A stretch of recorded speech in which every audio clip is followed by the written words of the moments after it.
میرے اور آپ کے پاک نبی صلی اللہ علیہ وسلم نے ارشاد فرمایا خیرکم من تعلم القرآن وعلمہ. منہ میں زبان ہے تو اللہ کا نام لیتے رہو. فرمایا تم میں بہترین شخص وہ ہے جس نے قرآن سیکھا، پڑھا اور سکھایا. اتنا بڑا مجمع ہے، آواز آنی چاہیے. آپ ایمانداری سے مجھے بتائیں کتنے لوگ بیٹھے ہیں جنہوں نے قرآن تو پڑھا ہے لیکن کبھی پڑھایا نہیں ہے.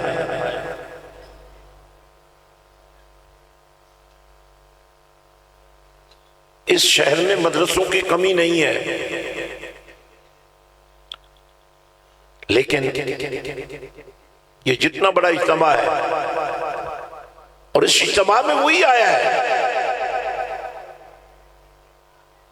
جسے کوئی ایسی ماں میسر ضرور آئی جس کے کسی نہ کسی قطرہ خون میں عشق رسول تھا. مجھے سلامت رہیں آپ. الحمدللہ.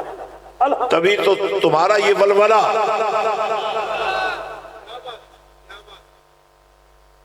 لیکن میں تھوڑا سا آگے بڑھنا چاہتا ہوں. ہمارا جو ٹارگٹ ہے وہ یہ ہے کہ ہر نوجوان قرآن کا قاری ہونا چاہیے. اس کے لیے تبدیلی آئی ہے تھوڑی سی. مسجد و محراب میں آنے والوں کی تعداد اتنی نہیں ہے جتنی اسکول، کالج اور یونیورسٹی میں جانے والوں کی. اور بلا شک و شبہ آپ کی یونیورسٹیاں فحاشی کے مراکز بن چکے ہیں جہاں بائی لا بچیوں اور بچوں کو ایک ہی کلاس میں پڑھنا پڑتا ہے. کالج بگاڑ کا آغاز ہو جاتا ہے اور سیکنڈری سکول میں بھی والدین بچوں کے بارے میں اتنا زیادہ فکر مند نہیں ہوتے. بہت سارے سکولوں سے ہی بچوں کو نشے کی لت پڑ جاتی ہے. لیکن اگر آج سے ہم ایک عزم کر لیں، ایک ارادہ کر لیں کہ میری بیٹی، آواز آنی چاہیے، جس کی وجہ سے کل آپ سرخرو بھی ہو سکتے ہیں اور شرمندہ بھی ہو سکتے ہیں، کیونکہ نہ گلی کا ماحول ٹھیک ہے، نہ بازار کا ماحول ٹھیک ہے، نہ کالج کا ماحول ٹھیک ہے، نہ یونیورسٹی کا ماحول ٹھیک ہے. اس لیے اگر آج کی بیٹی کو اس سے پہلے کہ وہ بچپن سے جوانی کی طرف قدم رکھے اور اس پر کہیں سے بھی کوئی میل بھری نظر پڑے اور وہ اس میل کو قبول کر لے، ہمیں اس بیٹی کو قرآن کے نور میں رچانا اور بسانا ہے. نعرہ تکبیر، نعرہ رسالت. اس قوم کی ہر بیٹی کو ہم نے سیدہ کائنات کی نوکرانی بنانا ہے. وہ سیدہ کی گود بھی تھی اور سیدہ کا بطن بھی تھا جہاں سے حسنین کریمین قرآن پڑھ کر نکلے تھے. لوگ تو جیتے جی نہیں پڑھا سکتے، مگر میرے حسین نے تو نیزے کی انی پہ چڑھ کے بھی قرآن ہی پڑھا۔ اکبر، اللہ اکبر، اللہ اکبر، اللہ اکبر، اللہ اکبر۔ آج کی بیٹی کو اگر ہم قرآن کے نور میں رچا دیں اور بسا دیں، اور جب یہی بیٹی اسکول میں جائے، کالج میں جائے، یونیورسٹی میں جائے، بازار سے گزرے، سڑک سے گزرے، نظریں تو پڑیں گی لیکن ان نظروں کو جواب نہیں ملے گا۔ جواب ملے گا تو قرآن کی سورت۔ واہ واہ واہ۔ میلاد منانے والوں میں تمہیں سلام کرتا ہوں۔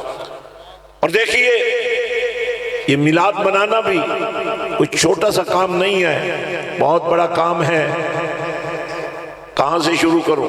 وَرَفَعْنَا، پیچھے والے اپنے ہی ہیں نا، ہاتھ اٹھا کر وَرَفَعْنَا، اللہ کا ذکر۔ تھوڑی دیر کے لیے، تھوڑی دیر کے لیے زندگی کی طرف آ جاؤ۔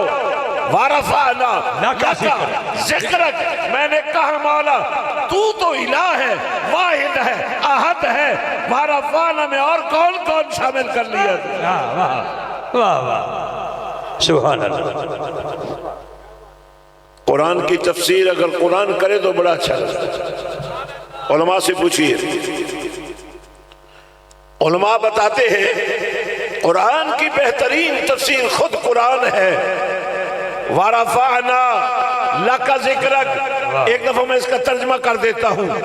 وَرَفَعْنَا، اللہ فرما رہا ہے ہم نے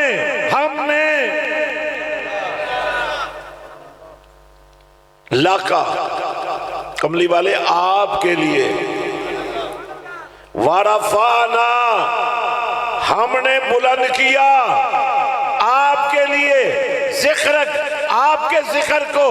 مولا یا تو قانون یہ ہے چھوٹا بڑے کی تعریف کرے، بیٹا باپ کی تعریف کرے، شاگرد استاد کی تعریف کرے، مرید پیر کی تعریف کرے۔ چاہیے تو یہی نا کہ امتی مصطفیٰ کی تعریف کرے۔ مولا تو اللہ ہے، اللہ اکبر، تو کیوں تعریف کر رہا ہے؟ فرمایا تاکہ تمہیں شرمندگی سے بچاؤ اور جس کے صدقے میں کھا رہے ہو۔ قرآن کا ایک تھوڑا سا حصہ آپ کے سامنے رکھنے جا رہا ہوں۔ اب چونکہ پیچھے والے پیچھے ہیں اور آپ ہی آگے ہیں، ان کی نمائندگی کے لیے ہر وقت تمہارا زندہ بیٹھنا ضروری ہے۔ بہت اچھے، واہ واہ واہ واہ واہ۔ قرآن سنیے، اور میں تو اکثر یہ کہتا ہوں، مرشد گھر پہ آئے یا آپ مرشد کے پاس جائیں تو مرشد چونکہ رشد سے ہے، رشد ہدایت کو کہتے ہیں، ہدایت کا تعلق قرآن سے ہے، قرآن اللہ کا کلام ہے۔ ویسے تو اللہ نے جو کلام کیا وہ اسی کا کلام ہے، پر جب اللہ نبی کے لبوں پہ بولتا ہے تو پھر سمجھ آتا ہے یہ واقعی وما ینطق عن الہویٰ، کچھ موتی تو لے جاؤ۔ وما ینطق عن الہویٰ ان ہوا الا وحی یوحیٰ۔ میں نے کہا مولا تو نے نبی کا ذکر بلند کر دیا ہے، فرمایا تاکہ تمہیں احساس ہو جائے جو اللہ ہو کر، جو الہ ہو کر۔ ترغیب دیکھیے، ان اللہ، بولے نا، اگر اللہ کا نام لیتے ہوئے فوت ہو گئے تو یہ تو شہادت کی موت ہے، ہو جاؤ شہید۔ واہ واہ، ان اللہ وملائکتہ، اب دیکھو ہم کا ترجمہ دیکھو، اس کی تفسیر دیکھو، اللہ درود بھیجتا ہے، ویسے تو اللہ ہی کافی ہے، بہت اچھا، لیکن فرمایا وملائکتہ، یصلون علی النبی، نبی حق یا نبی۔ اللہ بھی درود بھیج رہے ہیں، فرشتے بھی بھیج رہے ہیں۔ ایمان والو، یا ایھا الذین آمنوا صلوا علیہ وسلموا تسلیما، درود بھی بھیجو، سلام بھی بھیجو، خوب بھیجو۔ بڑا نسخہ کیمیا دینے والا ہوں۔ ہم نے ایک نیٹ ورکنگ کی ہے درود پاک کی، ابھی آپ نے دیکھا 11 کروڑ درود پاک، اور ابھی 21 کروڑ درود اس محفل کی دعا کے لیے بھی پیش کر رہا ہوں۔ ماشاءاللہ ماشاءاللہ، واہ واہ۔ یہ کروڑوں کے حساب سے درود کہاں سے آتا ہے؟ ہم نے نیٹ ورکنگ کی ہے بھائی، ویب سائٹ بنا دی ہیں، واٹس ایپ گروپس بنا دیے ہیں۔ آپ کا جو سادہ ٹیلی فون ہے نا، اس پر بھی آپ میسج کر سکتے ہیں۔ کرنا کیا ہے آپ نے شام کے کچھ لمحات، اللہ ہائے ہائے ہائے، شام کے کچھ لمحات اپنے شام کے نام کرنا۔ ہائے ہائے ہائے، جیو شاید جیو پیر جی، آواز نہیں آ رہی، سلامت رہے آپ۔ واہ واہ واہ واہ، آپ نے واہ، چلیے 15 منٹ 20 منٹ 25 منٹ ایک چٹائی یا چادر اس کا نام رکھنا ہے، دسترخوان درود و سلام، تصور مدینہ کرنا ہے۔ اب آپ اندازہ فرمائیں کہ ہمارے گھروں میں جب گانے چلتے ہیں، ڈرامے چلتے ہیں، شادیوں میں جو کچھ ہوتا ہے سبھی سنتے ہیں، سبھی دیکھتے ہیں نا، لیکن جو تصور میں تمہیں دے رہا ہوں، تصور مدینہ، تصور مدینہ میں گم باپ بیٹیاں ایک دسترخوان پہ بیٹھے، ماں بیٹے بہن بھائی، آپ نے 20 سے 25 منٹ درود شریف پڑھا، وہ نمبر اس پر آپ نے وہ میسج کر دیا، ہمارے پاس روزانہ 400 کروڑ درود جمع ہوتا ہے۔ آپ نے پڑھا 2000 4000، آپ کو ثواب 2-4 ہزار کا نہیں ملے گا، 400 کروڑ کا ہی ملے گا۔ اور اگر درود کی عادت پکی ہو گئی، درود پڑھتے پڑھتے سو گئے، وہ رات آ گئی، آنکھ لگ گئی، درود والا نبی آ گیا۔ جیسے امام بوصیری درود پڑھتے پڑھتے سو گئے تھے، نبی آ گئے، مبارک ہاتھ پھیرا، بیماری ختم، انعام کے طور پہ چادر دی، سرکار تو چلے گئے، آنکھ کھلی، چادر پاس پڑی تھی، بیماری ختم ہو چکی تھی، درود پڑھتے پڑھتے لائن لگو گے تو باری آ جائے گی، درود پڑھتے پڑھتے بولت سے عمرے کا ٹکٹ ہے، یقیناً کسی کو تو ملے گا، لیکن اگر خود نبی آ کر تمہیں مل جائے، بہت اچھے، ایک کمال، صدقے یا رسول اللہ، فدا قومی وابی یا رسول اللہ، میرے ماں باپ قربان، واہ بھائی واہ۔ اب قرآن کے نظام کو پانے کے لیے شاید کچھ اہتمام کرنا پڑے، لیکن اس کے لیے بھی ہم نے جو انتظام کیا ہے، میں نے دربار شریف پر مسجد حسین بنائی ہے، 25 ایکڑ اس کے لیے وقف ہیں، 8 ایکڑ میں تعمیرات ہو چکی ہیں۔ اب جب میں بنا رہا تھا نا، لوگوں نے مجھے کہا 5 مرلے والی مسجد کو نہیں لوگ بھرتے، وہ بھی محلے میں، شہر میں، تو جنگل میں اتنی بڑی مسجد بنا رہا ہے۔ میں نے کہا یار مجھے ایک ہی تصور ہے، جتنا بڑا حسین ہے شاید اتنی تو بڑی نہ میں بنا سکوں۔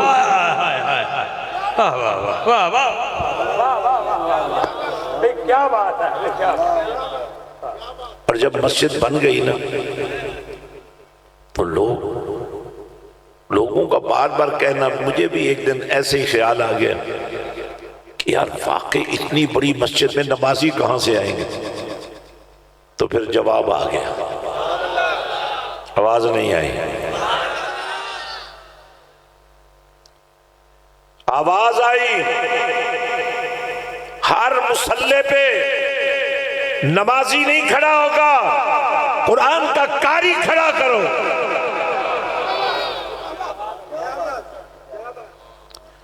اس شہر میں مدرسے بھی بے شمار ہیں۔ آپ کو ایک بات بتا دوں، امریکہ آپ کے ایٹم بم سے نہیں ڈرتا، آپ کے اسلحے سے نہیں ڈرتا، وہ ڈرتا ہے اس مدرسے سے۔ یہ بہت بڑا اعزاز ہے ہمارے پاس مدرسے۔ واہ واہ واہ واہ۔ لیکن اب ہم نے کرنا کیا ہے؟ ہم نے مسجد حسین کے صحن میں، چونکہ صحن بڑا ہے، وہیں اردو میڈیم سکول سسٹم، وہیں انگلش میڈیم سکول سسٹم، آپ کے شہر میں ہوں گے بڑے ٹاپ کے انگلش میڈیم سکول، لیکن فیسیں بھی بڑی ٹاپ کی ہوں۔ لیکن جب میں سرکار کی امت کے یتیموں کو ان جیسے سکولوں میں پڑھا کر، قرآن کا حافظ بنا کر، رشوت خور پولیس افسر نہیں، بکنے والا جج نہیں،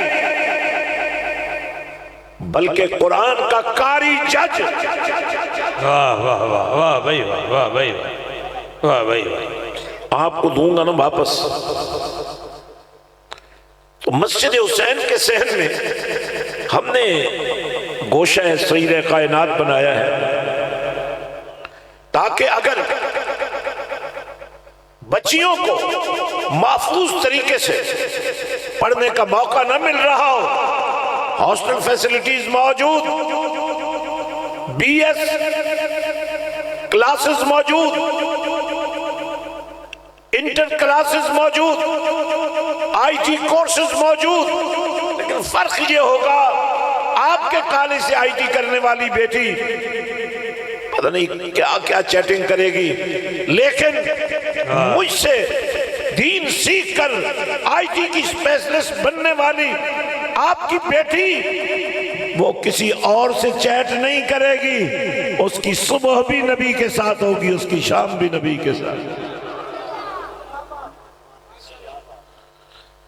الحمدللہ ہم نے آپ کی بچیوں کے لیے ہاسٹل بنا دیا، اور فوری طور پر میں نے 10 سال پہلے میرپور آزاد کشمیر میں بچیوں کا ادارہ قائم کیا، جہاں ہم میٹرک پاس بچیوں کو داخل کرتے ہیں اور ماسٹرز کراتے ہیں۔ تو ہمارے پاس بچیوں کو پڑھانے والی کوئی خاتون ٹیچر نہیں تھی۔ الحمدللہ ان 10 سالوں میں تقریباً 20,000 سے زائد عاشق رسول، قرآن کی قاریہ، حدیث و تفسیر اور فقہ کی ماہر ٹیچرز تیار ہو چکی ہیں۔ جب ہم نے برمنگھم میں قرآن اکیڈمی کا آغاز کیا تو ہمارے پاس شعبہ حفظ کے لیے صرف 3 آدمی تھے، اور بچے ٹھیک کتنے تھے؟ 20۔ پھر ہم نے اجازہ پروگرام، یعنی سند رسول اللہ سے چلتی ہے، ہم نے مڈل ایسٹ سے شیوخ منگوائے اور اپنے ٹیچرز تیار کیے۔ اس وقت 700 کے قریب صرف ایک ادارے میں بچیاں اور بچے حافظ قاری بن رہے ہیں۔ 45 قاری استاد۔ کبھی آپ نے فکر نہیں کی کہ آپ کا قرآن صحیح ہے کہ نہیں ہے؟ ہم نے ایک جہاد کا آغاز کر دیا ہے۔ ہم پر بھی لوگ سوال کرتے ہیں، اور میں بھی اپنے اوپر سوال کرتا ہوں، ہم فلسطین میں مسجد اقصی میں کوئی رول کیوں نہیں ادا کر سکتے؟ اس لیے کہ ہم نے اپنی بھاگ دور ان لوگوں کے ہاتھ میں دے دی ہے جو یہ سوچتے ہیں اگر کافر ناراض ہو گئے، اقوام متحدہ ناراض ہو گئی تو پتہ نہیں ہمارا کیا بنے گا۔ لیکن میں سوال کرتا ہوں، آزاد کشمیر پر جو قرارداد اقوام متحدہ نے منظور کی تھی، اس کا کیا نتیجہ نکلا ہے؟ یہودی ریاست کے قیام کے وقت فلسطینیوں کی آزاد مملکت کو قائم کرنے کے لیے جو قرارداد منظور ہوئی تھی، اس کا کیا بنا؟ یاد رکھو، جب تک تم کافر کے نمائندے بن کر رہو گے تم کافر کا مقابلہ نہیں کر سکتے جب تم عاشق رسول بن کر میدان میں بہت خوبصورت، بہت خوبصورت میسج۔ میرے دوستو، بس میں نے ایک بات اور چھوٹی سی کرنی ہے، کیونکہ ہمارا دین شروع ہی عقیدے سے ہوتا ہے۔ بہت کمزور آدمی بیٹھ کے تھک جاتے ہیں، تھوڑا سا کوشش کرو۔ وقت وہ ہو رہا ہے جس میں لوگ سو جاتے ہیں، لیکن آج آپ نے سونا نہیں ہے، جاگ لگوانی ہے۔ جاگنا ہی نہیں، جاگ لگوانی ہے۔ صرف ایک منظر عقیدے کا، جب اللہ تعالیٰ نے آدم علیہ السلام کو تشکیل فرما دیا تو فرشتوں کو حکم دیا کہ سجدہ کرو۔ عباس بھائی بولو بولو بولو بولو، جو نہیں بولے گا اس کو یہاں سے پیچھے بھیج دوں گا اور نئے لوگوں کو بلاؤں گا۔ بولو، مسکرا کے، چہرے پہ مسکراہٹ لاؤ، چہرے پہ مسکراہٹ لاؤ۔ عقیدہ بیان کر رہا ہوں۔ اللہ نے فرمایا فرشتوں کو، جاؤ آدم کو سجدہ کرو۔ میں نے کہا مولا عقیدہ تو یہ ہے کہ تجھے مانا جائے، تجھے سجدہ کیا جائے۔ فرمایا میں اپنے عقیدے کو عقیدت کی شکل دے رہا ہوں تاکہ تمہیں پتہ چل جائے مجھ تک پہنچنے کا۔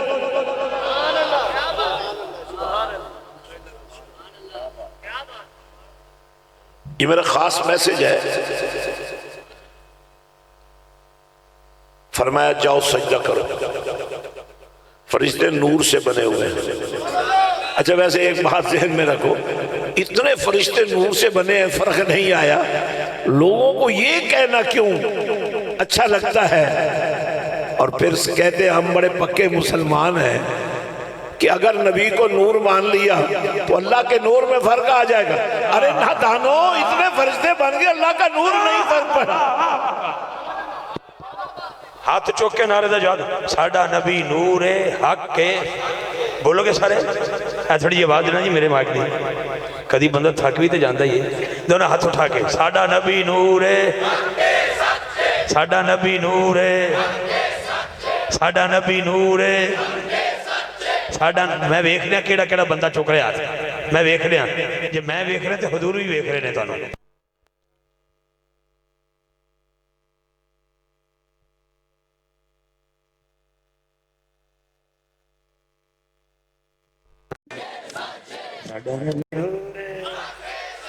ساڈا نبی نور۔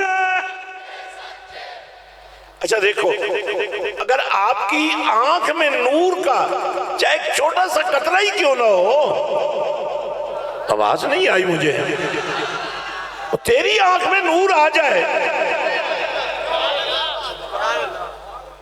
تو قبول کر لے۔ ایک دن میرے اور آپ کے پاک نبی صلی اللہ علیہ وسلم نے جبریل سے فرمایا تمہاری عمر کتنی ہے؟ عرض کیا یا رسول اللہ صلی اللہ علیہ وسلم چوتھے حجاب میں چوتھے پردے میں ایک ستارہ ہر 70,000 سال کے بعد طلوع ہوتا تھا، اسے میں نے 72,000 مرتبہ دیکھا ہے۔ میرے نبی نے فرمایا جبریل مجھے رب کی عزت کی قسم ہے وہ ستارہ میں محمد ہی تو واہ واہ واہ واہ، والنجم اذا حضرات، تو عقیدہ کیا ہے؟ اللہ کو ماننا ہے۔ اللہ نے حکم دیا فرشتوں کو سجدہ کرو، اب عقیدت شروع ہو رہی ہے، اور سجدہ عبادت کی اعلیٰ ترین شکل ہے۔ اللہ کے سوا کسی کے لیے سجدہ جائز نہیں ہے۔ عبادت کا سجدہ اللہ کے سوا کسی کو کیا تو شرک ہے، تعظیم کا کیا تو نبی نے کہا حرام ہے، لیکن اس وقت تعظیم کا سجدہ چونکہ اللہ کا حکم تھا، اس لیے اللہ نے فرمایا فرشتوں سجدہ کرو، سارے فرشتوں نے سجدہ کر لیا الا ابلیس۔ آپ نے بڑی غور سے یہ بات سنی ہے، ابلیس نے نہیں کیا تو اللہ نے فرمایا بھئی تمہیں کیا ہو گیا؟ سوال کیا نا اللہ نے، کیا ہو گیا؟ تجھے کس چیز نے منع کیا؟ انہوں نے جواب پتہ کیا دیا؟ اور یہ کیڑا آپ کے اندر بھی اگر ہو جائے،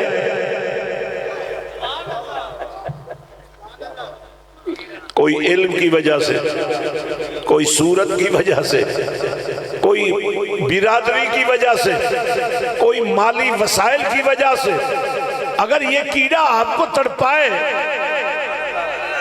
اور آپ کو کہے آپ جیسا تو کوئی نہیں ہے، سمجھ لو آپ سر کے بالوں سے لے کر پاؤں کے ناخنوں تک مجسم ابلیس بن چکے ہیں۔ اللہ کو یہ پسند نہیں ہے۔ اللہ نے فرمایا تجھے کس نے منع کیا؟ کہنے لگا انا خیر منہ، میں سے بہتر ہوں۔ آواز نہیں آئی؟ ابلیس کہنے لگا میں سے بہتر ہوں۔ اللہ نے فرمایا کیسے؟ کہنے لگا یہ مٹی سے بنا ہے، میں آگ سے بنا ہوں، آگ مٹی سے بہتر ہے۔ اللہ پاک نے فرمایا نادان، بنانے والا میں ہوں، فیصلہ میں کروں گا۔ لو جی، داتا کو ماننے والوں، خواجہ کو ماننے والوں، باہو کو ماننے والوں، فرید کو ماننے والوں، غوث کو ماننے والوں، لوگ آپ کو کہتے ہیں یہ تم داتا داتا کرتے رہتے ہو، وہ داتا تو اللہ ہے۔ میں نے کہا نادانو، اللہ تو وہ ہے جو داتا بناتا ہے۔ یہ کون سا پیار ہے کہ اللہ کے بڑی شان سے اللہ کو داتا والے مقام پر لانا چاہتا ہو؟ یہ کون سی عقل بندی ہے؟ اور لفظ داتا کہیں قرآن میں ہے بھی نہیں۔ جو قرآن میں ہے صرف ایک دو باتیں سمجھانی ہے میں نے، ایسے تو آپ بڑے ہی سمجھدار ہیں، سمجھدار نہ ہوتے تو محفل میں کیوں آتے؟ آپ نہیں آئے، سرکار نے آپ کو بلا لی ہے، بس بات ختم ہونے والی ہے۔ واللہ الغنی، میں عقیدہ سکھا رہا ہوں آپ کو، کیونکہ لوگ جب فیس بک میں آپ پہ سوال کرتے ہیں نا تو آپ پنجابی ہیں ٹھہ جاتے ہیں۔ اتنا تو سیکھ لو نا، اللہ کو کیا ماننا ہے، نبی کو کیا ماننا ہے۔ تو واللہ الغنی وانتم الفقراء، اللہ فرماتا ہے کہ اللہ ہی سب غنی ہے، باقی سب فقیر ہیں۔ میں نے کہا مولا جو نبی پاک نے عثمان کو غنی کہہ دیا وہ کیا ہے؟ واہ واہ واہ واہ واہ واہ واہ بھائی واہ واہ بھائی واہ واہ بھائی واہ، کیا عقیدہ ہے جناب، سبحان اللہ، سبحان اللہ، سبحان اللہ۔ صحیح غنی کون ہے؟ اللہ۔ ادھر نبی اعلان کر رہے ہیں غنی عثمان ہے۔ میں نے کہا مولا، اور فرمایا میں غنی کو بنانے والا ہوں نا، میں بنانے والا ہوں، وہ بننے والا ہے۔ حضرات بس میں ایک نقشہ آپ کے سامنے رکھنا چاہتا ہوں، ویسے رضوی صاحب نے بیان کر دیا تھا، چونکہ رضوی صاحب کی وساطت سے آپ نے مسجد حسین کے لیے اپنی محبتیں پیش کی ہیں، اس لیے میں آپ سب کو دعوت دیتا ہوں، تمام بانیان محفل کو بھی اور تمام میلاد کمیٹیوں کے عظیم لیڈرشپ کو بھی، آپ خوش نصیب ہیں۔ کوئی اپنے باپ کی برسی کرتا ہے تو کوئی اپنے سیاسی لیڈروں کے جرم دیکھ کر بھی ان کے نعرے لگاتا ہے، اور تم خوش نصیب ہو کہ تمہیں اللہ نے مدینے والے کی نوکری کی۔ جیتے رہے آپ، الحمدللہ میں آپ کو دعوت دے رہا ہوں کہ آپ نے حضور یہ قبلہ یہ دیکھیں ان کی عمریں دیکھیں حضور یہ 2-4 بندے ایسے اکیلے یہ جوانی ہے نبی نے قبول کر لی 16 سال سے یہ سیدہ زہرا پاک کے نام سبحان اللہ بڑی بات ہے بڑی بات ہے وہ آتے ہیں وہی جن کو سرکار بولا یہ چناؤ ہوتا ہے جب کسی موقع پر کوئی عاشق رسول صلی اللہ علیہ وسلم کسی غدار رسول کو فنا فی نار کرتا ہے نا تو یہ کہا جاتا ہے قانون کو ہاتھ میں کیوں لیا؟ میں نے کہا جتنے غازی میں نے پڑھے ہیں ایک غازی بھی ایسا نہیں جس نے خود یہ کام کیا ہو جس کو نبی نے آ کر کہا ہے وہی کہا یار غازی المدین شہید بولو نا آخری وقت ہے تختہ دار تیار ہے چہرے پہ مسکراہٹ ہے آنکھیں روشن ہیں جلاد نے پوچھا اے نوجوان موت کا وقت ہے تیرے چہرے پر مسکراہٹ کیسی تو پتہ جواب میں غازی صاحب نے کیا کہا تھا یوں اشارہ کیا وہ دیکھو سامنے آمنہ کے لال کھڑے تھے تو جنہیں نبی منتخب کرتا ہے اور اگر آج کسی ایک بات کی بھی تمہیں سمجھ آ گئی ایک میلاد تو یہ ہے نا اور ایک میلاد ہر نماز کی دوسری رکعت میں تم وہ کلام کر کے مناتے ہو جو اللہ نے نبی کو اپنے پاس بلا کر فرمایا تھا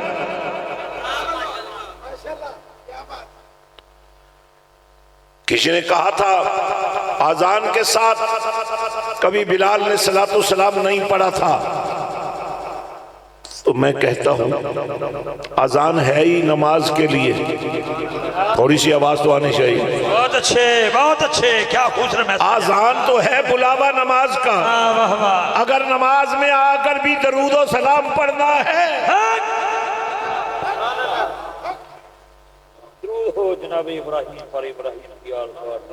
حضرات تو نبی پاک نے نقشہ کھینچا فرمایا ما بین بیتی یہ میرا گھر ہے تھوڑا سا بولیں گے یہ میرا گھر ہے سارے کا سارے ہی جنت ہے فرمایا یہ مسجد کا وہ حصہ ہے جو میرے گھر سے ملتا ہے میرے ممبر تک اس کی حد ہے اگر نبی فرما دیتے نا ساری مسجد ہی جنت ہے تو یہ ممکن تھا لیکن نبی نے فرمایا اگر ساری مسجد کو سرکار فرما دیتے نا تو لوگ لائنوں میں لگ کر نفل نہیں پڑھتے پھر پتہ نہیں چلتا کہ پاکستان میں تو دیوبندی بریلوی کی سمجھ آتی ہے سنی شیعہ کی بھی سمجھ آتی ہے اہل حدیث اہل سنت کی بھی سمجھ آتی ہے لیکن یہاں آ کر تو سارے لائن میں لگ گئے جیتے رہے آپ واہ واہ واہ واہ فرمایا ما بین بیتی و منبری روضۃ من ریاض الجنہ یہ پیغام لے کے جانا ہے تم نے تیسرا پیغام شروع کر دیا میں نے ما بین بیتی میرا گھر بیتی بیت سے ہے بیتی میرا گھر جو نبی کا گھر ہے اس میں جسے نبی رکھے گا وہ اہل بیت تو ہوگا نا بس یہ عقیدہ ہے یہ عقیدہ ہے نبی کی ازواج اہل بیت نبی کی بیٹی اہل بیت نبی کے نواسے نبی کا داماد آواز نہیں آ رہی ہے مجھے تو پھر یہ اصحاب و آل کا علیحدہ علیحدہ منشور پیش کرنے کا کیا مسئلہ ہے ارے مجھے ایک بات تو بتاؤ جو نبی کی آل ہے وہ بھی تو اصحاب رسول ہی ہے یہ بات ہے فرق یہ ہے کہ انہوں نے نبی کو دیکھا اور یہ وہ ہیں جن کو نبی ہر وقت دیکھتے ہیں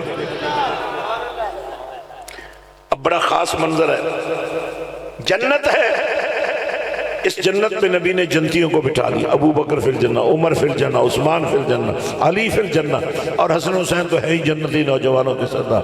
ادھر گھر میں گھر والے جنتی، ادھر جنتیوں کو نبی نے اپنی جنت میں بٹھا لیا اور حضرت حسان کو بلا لیا۔ بس وہ بات مجھ سے پہلے علامہ صاحب نے، رضوی صاحب نے کر دی ہے کہ نبی پاک صلی اللہ علیہ وسلم کی فرمائش پر، نبی کی فرمائش پر صحابہ کی، اور یہ بات بھی اکثر آپ سے کی جاتی ہے، کیا صحابہ نے میلاد منایا تھا؟ اب یہ جو شعر تھا نا حضرت حسان کا، وَأَحْسَنُ مِنْكَ لَمْ تَرَ قَطُّ عَيْنِي، یہ ان کی عقیدت تھی کہ میری آنکھوں نے آپ جیسا حسین دیکھا ہی نہیں، لیکن یہ عقیدہ تھا وَأَجْمَلُ مِنْكَ لَمْ تَلِدِ النِّسَاءُ، نہ آپ جیسا جمیل کوئی ہے، نہ آپ جیسی ولادت کسی کی ولادت ہے، نہ آپ جیسی ماں کسی کی ماں ہے۔ اب یہ عقیدہ ہے حضرات گرامی۔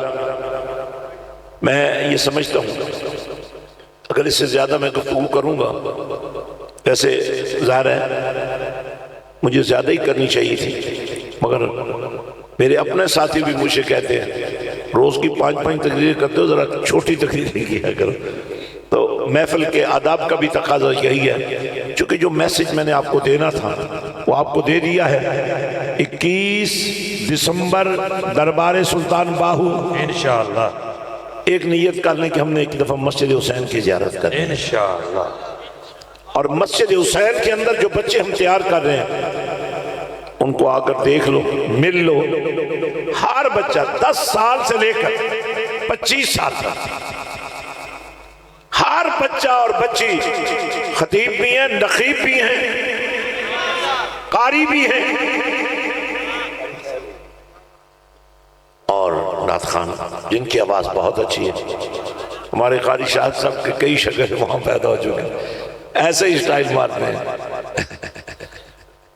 چھوٹے نہ ہوں تو پتہ نہ لگے بھئی یہ قاری شاہد ہے یا کون ہے۔ تو ماشاءاللہ میں ایک دفعہ پھر اپنے میزبانوں کو بہت دل کی گہرائیوں سے مبارکباد دیتا ہوں، اور جو آپ نے آج مسجد حسین کے یتیموں کے حوالے سے منظر دیکھا، یہ ہمارے رضوی صاحب کی اپنی محبت ہے،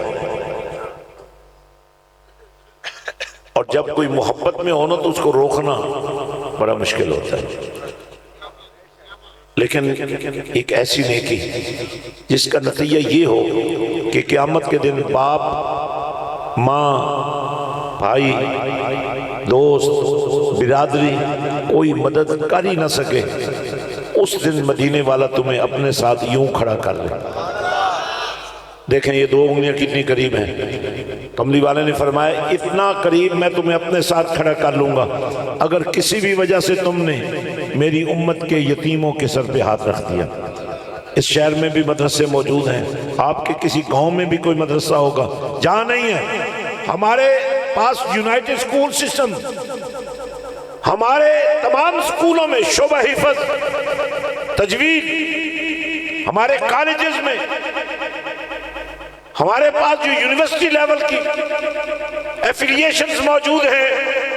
میں نے آپ کے بیٹوں کو مبلغ بنا کر، آئی ٹی کے اسپیشلسٹ بنا کر امریکہ بھیجنا ہے، کسی کو ڈینمارک بھیجنا ہے، اور سویڈن والوں کو بتانا ہے کہ آ رہا ہے وہ شیر جو تمہیں کلمہ بھی پڑھائے گا، تمہارے بچوں کو قرآن بھی سکھائے گا۔ آج لوگ 40 لاکھ دے کر ویزے لگواتے ہیں، لیکن بچے مجھے دے دو، میں تمہارے بچوں کو بغیر لاکھوں لگائے ایسے ایسے ملکوں میں بھیجوں گا جہاں جا کر وہ اسلام کا جھنڈا بلند کریں گے، قرآن کا جھنڈا بلند کریں گے۔ وآخر دعوانا الحمدللہ رب العالمین۔